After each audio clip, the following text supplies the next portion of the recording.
Welcome, welcome, welcome to another episode of our Conscious Living TV show.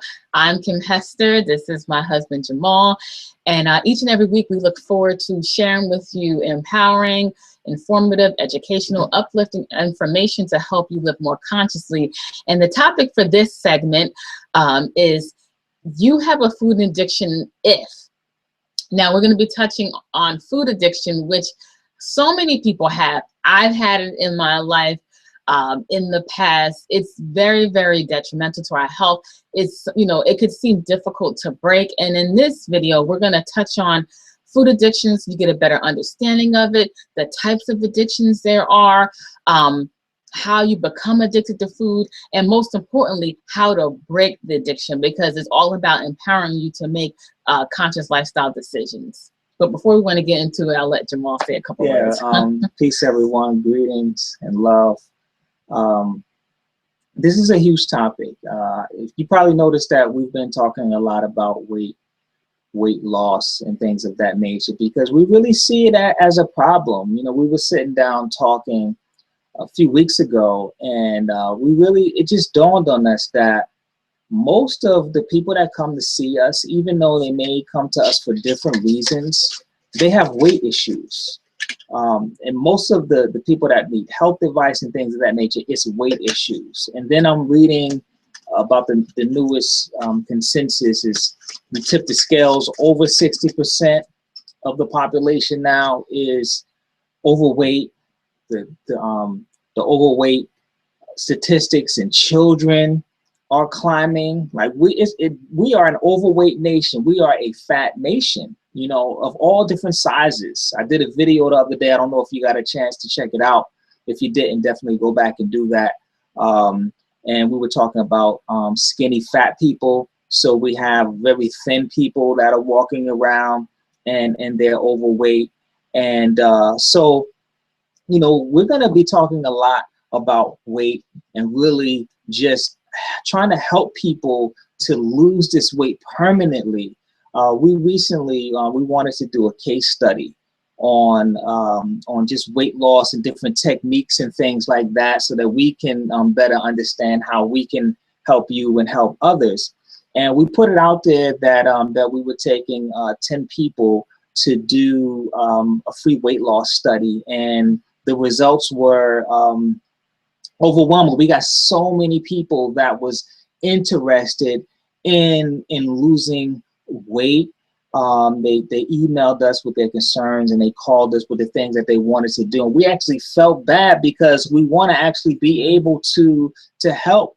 And it was very difficult to choose the people that we chose and not choose some people out there. So we just really see how big of an issue this really is. So we decided that, we are going to make one of the main things that we focus on from now on weight, because the truth of the matter is that if you get your weight under control, most of the health issues that you're dealing with will go away. So we really want to try to help people to do that. So what better place to start than food addictions? You got to start with where you're eating, what you're putting in your mouth, because that's where it all begins. So if we start with food addictions, I think this is a really good topic, because the truth of the matter is most of us have food addictions. You probably have a food addiction and you didn't even realize it.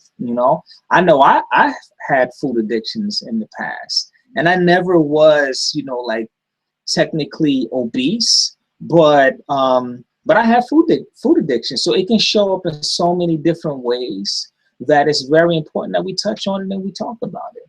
Yeah, definitely. And just a little bit about my personal story, because I've had many food addictions in my life, and it's not fun. I mean, yes, it tastes good to eat certain foods, but if the end result is you're not feeling good about yourself, if you don't like the way you look, if you're sluggish, if your health isn't at its best, then it's not fun.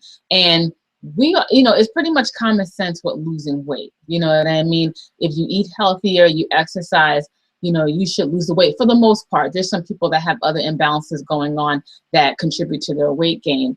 But when you look at the simplistic model of losing weight, then why are so many people struggling to lose it? And one of the biggest culprits that we're going to touch on today is food addictions. We've worked with a lot of people and we put them on protocols, and even speaking from myself in the past, well, I wasn't following the protocol, but you just find yourself going back and gravitating to these foods. It's like they call your name, you think about them, you salivate, you just can't live without them. And if that's you, then you have a food addiction. If you know you shouldn't eat a certain thing and you still eat it anyway and you can't stop yourself, that's a food addiction. And I know mine's with sugar. I could not imagine a day without something sweet. I mean, nothing. And I've told some of you who have come into the center, I used to put sugar in water and stir it and eat it if I couldn't get any candy. Like, that's how severe my sugar addiction was. And when I broke it, it was just so liberating to not have full control of your life, because when you have a food addiction, food is controlling your life. It is. Yeah, and I used to have a food addiction as well. I was addicted to fatty foods. I was addicted to fatty foods, and we have so many different food addictions out there. A lot of times we look at someone that's overweight, and we can look at them and just say, oh, I can see them having a food addiction. Or if we're overweight, we can identify as having a food addiction. But sometimes if your weight is what people would consider to be normal, and even though you're eating out of control, people don't look at that as a food addiction. A lot of times you have thin people that are eating like crazy, eating all the time, and people look at them and they say, oh, wow, well, you can do that because your weight is fine. But in all actuality, they have a food addiction and no one is acknowledging it because their weight is okay, but you could be doing other damage to your body. I was explaining to some clients that we had earlier today that I always play sports. I play sports since I was, probably 5 years old, and all the way straight through college. So, I burned so much calories that you didn't see it physically. I had visible muscle, but I had a food addiction. In the middle of the night, sometimes 2 in the morning, I'm going out and getting Italian hamburgers. And if you don't know what an Italian hamburger is, you have the bun, you have 2 hamburgers, and then you have French fries, and then you have cheese, and then you have, onions and peppers and ketchup and sauces. And I was eating that a couple nights a week, and I would, as far as like, we're talking pork bacon, I would fry up an entire pack, and I would eat an entire pack. I had a food addiction, but no one looked at it as a food addiction. And because of that, I had issues with my health that you couldn't visibly see. I didn't even feel it and know what was going on, but I had issues with my health. So just because you might not be overweight doesn't mean that you don't have a food addiction. And the way that our society is, it really sets you up to have food addictions. It starts at a very young age. with our children, we reward them with certain foods, certain addictive foods. We give them cake, we give them candy, we give them soda. All these foods are highly addictive, so we give them these foods. On special occasions, we center our lives around food. Everything that we do that we associate with fun, most of the time, we associate it with food. So in every opportunity that we get to enjoy ourselves is always centered around food. So it's easy to develop food addictions. And a lot of us have food addictions and we really don't even know or understand that we have food addictions. So what happens is we're eating a certain way, and there are actually certain foods out there that are actually designed to make you addicted to them. And we eat these foods and it has an effect on our health and we become addicted to them. Yeah, definitely. And another thing, well, especially in my case, I can remember years ago, um, stress. Stress, I emotionally eat. A lot of people emotionally eat. But the way to combat that is first with an awareness of it and addressing the problem. But for me, it was just stress and just being in a career previously that I was unfulfilled in. So I ate away my pain. And so you couple the fact with, you know, maybe establishing poor eating patterns, especially within our youth, establishing poor eating habits when they're young, coupled with stress. And who doesn't avoid stress? Stress, I don't care if you're wealthy, you're poor, you have everything you want, like you will not, you will always face some type of stress in your life. That's just life. So if you have poor eating habits, you're stressed out all the time, you're gonna gravitate towards those foods. Living in a society where there's supersized meat. I can remember, like, I think in high school they came out with the king size Snickers bars, and it's cheaper, so you get more for less of processed foods and all these candies and the dollar menus. It's just too much. And the portion sizes, we were just talking about this earlier, the portion sizes of the foods, one meal is really two combined in one.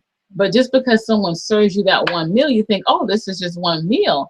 So I think just it's so many factors that can, just cause you to just become so addicted and overeat. I know for me, I used to be someone who always said, I need to graze, or I need to eat all the time. And I was just telling Jamal, I had a revelation that no, I eat to when I'm stressed. And even though I don't eat half the stuff that's out there, there's still, even if you eat healthy foods, eating too much of it is still too much. You could become addicted to healthy foods.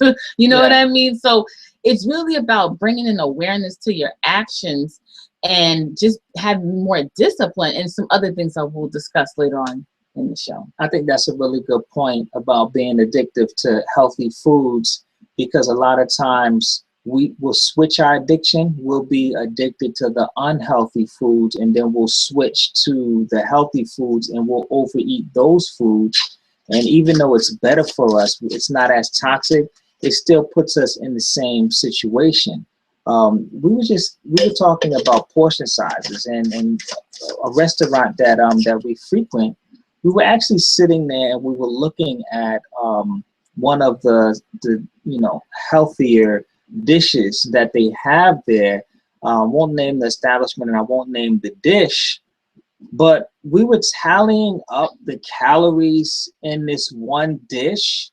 And in this one dish, it was close to 1,000 calories in this one dish that is considered one of their healthier dishes on the menu. It's close to 1,000 calories. And some of the other dishes on there were over 1,000 calories. So you're going to this restaurant, you're sitting down for a meal, and in the meal itself, and then in your drink, in your dessert, in your appetizer, you're consuming about 1,500 to 2,000 calories in one meal. And then if you're eating there a couple of times a week, if you're eating out more than once a day, that can get you into serious issues. So sometimes having a food addiction doesn't necessarily mean that you're constantly eating. It just means overeating. Sometimes you can actually overeat. And in our society, if you're eating out all the time, then most likely you're overeating, because they don't give us proper serving sizes. Our serving sizes are 2, 3, and even 4 times bigger than what they should be. Mm-hmm. So what happens is we get used to eating so much, our stomachs are so stretched out, that when you sit like a normal portion size of food in front of you and you eat it, it's like, what is this? Is this a snack? And you just eat it and then you're still hungry, because we've been used to overeating for so long that we can't even eat proper portion sizes anymore. Right. That was a big adjustment for me. Just like Jamal, pre being a mother, I still love playing tennis, but I had more free time, of course. And I would play sometimes 3-4 times a week, playing singles, 3 hours a day because I had nothing but time. And anyone who knows anything about tennis, you burn so much calories. You're in great shape. I didn't have to worry about what I was eating. I always, at this point, would eat healthy, but my calorie intake, my portion sizes, you know, I wasn't even paying attention to that, and I was eating more than I should. So now I'm in the throes of motherhood where parents, I still work out, but it's not as frequent as I used to because I have other priorities.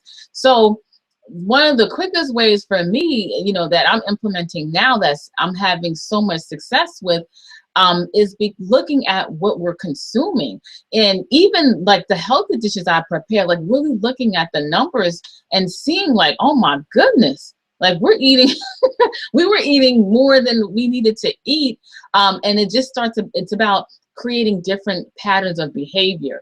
And initially, when you start to really eat the size that you're supposed to eat, it is going to be awkward. It's going to be an adjustment. But once you train your mind and your body to accept that, and you start feeling the benefits of it, because you're overworking your body when you overeat.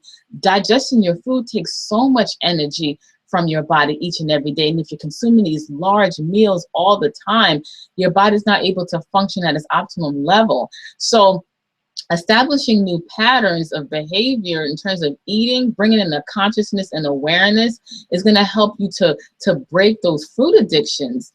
And also for me, detoxing my body and getting out those toxins in my body from the processed foods, breaking that sugar addiction, was a big catalyst for me. My spiritual work, meditating, managing my stress levels, having outlets, like all these things for me is not like a one, answer solution for this. I mean, you have to find what works for you, but work for me was just meditation, finding outlets, working out, paying attention to my diet. Like all these things are like a catalyst for me to maintain my health and to get my weight where I want to get it. Yeah, I think you pointed out something very important, detoxification. That will really help with breaking food addictions. One major food addiction that we really see pretty much on a weekly basis, almost a daily basis, is sugar addictions. And a lot of foods have sugar in them, and it feeds us emotionally. The sugars and things that turn into sugars, like the complex carbs, talking about breads and cakes and rice and things like that, they feed us emotionally. Mm-hmm. We call those comfort foods. They make us feel all, warm and fuzzy when we eat these foods, and we tend to overeat them, especially when we're going through emotional things.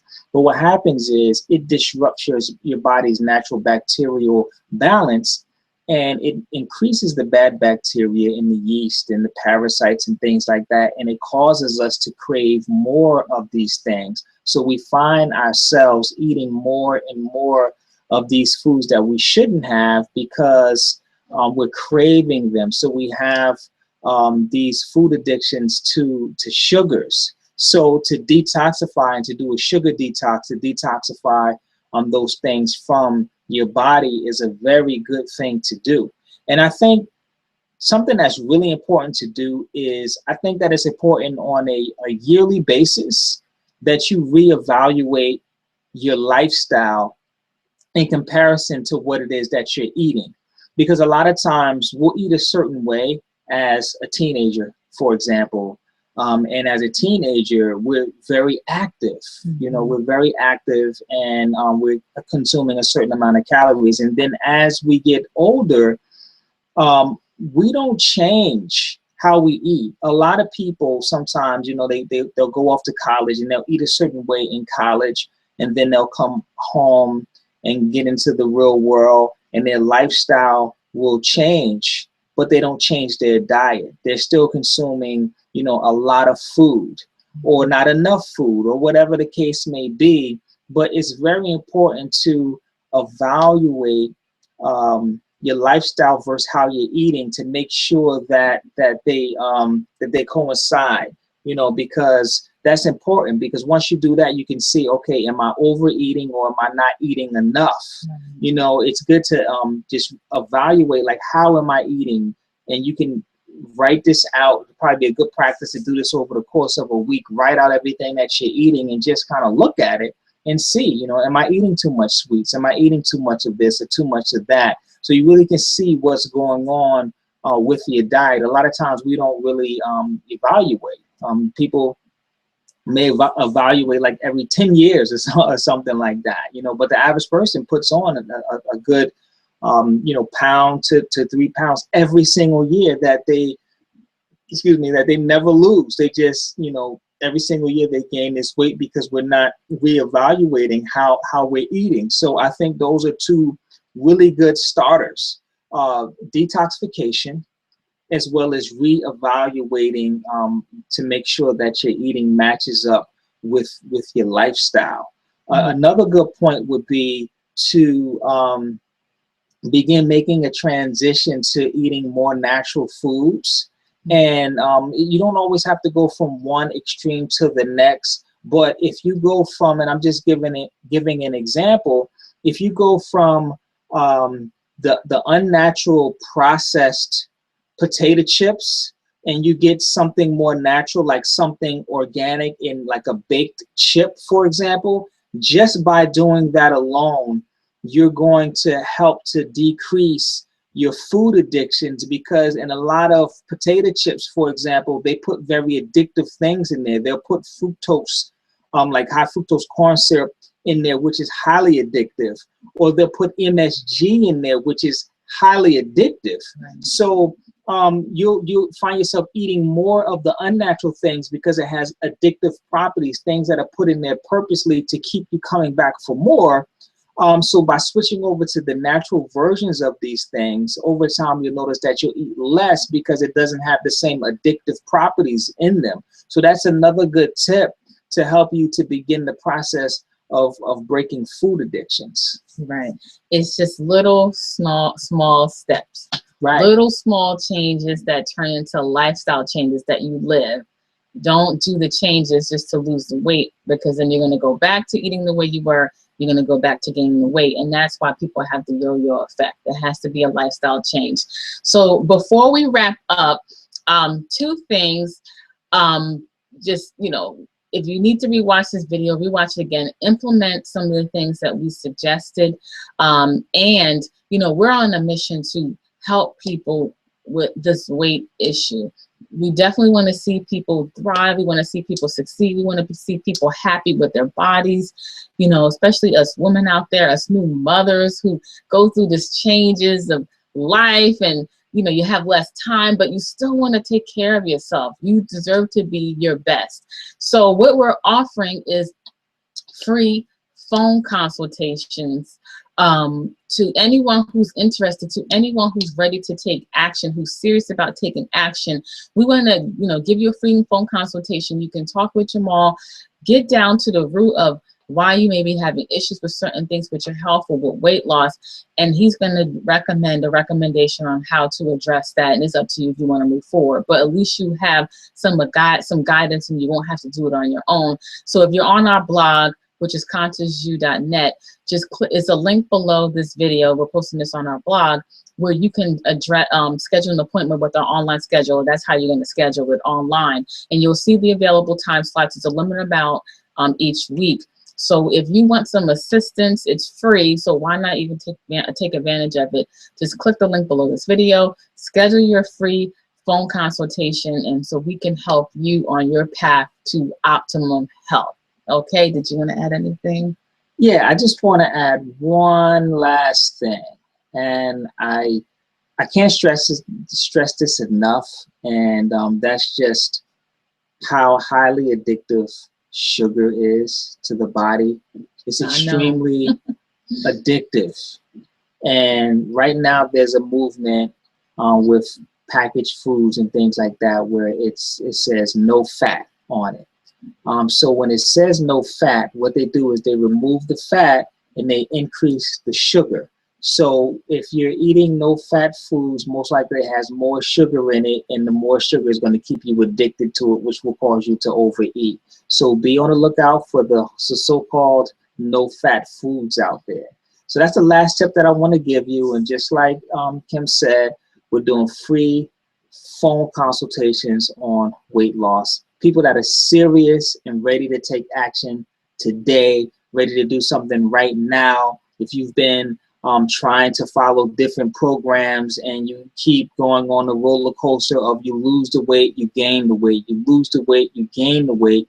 We're trying to help people to lose their weight permanently. So if you're serious about it, click the link below, schedule a free consultation. It's 20 minutes. We'll jump on the phone. I'll assess and analyze what's going on in your life and help to customize something very specific for you as far as the plan of action and the things that you need to do. All right. So that is it for today. We thank you for joining us. We're going to do this again next week, and we will have a replay. So you can go back, you can watch this if you have some family, some friends that you might think would need this information. Please share this with them so that they can take action on this as well. All right. All right. See you next time. All right, cool. Peace and prosperity.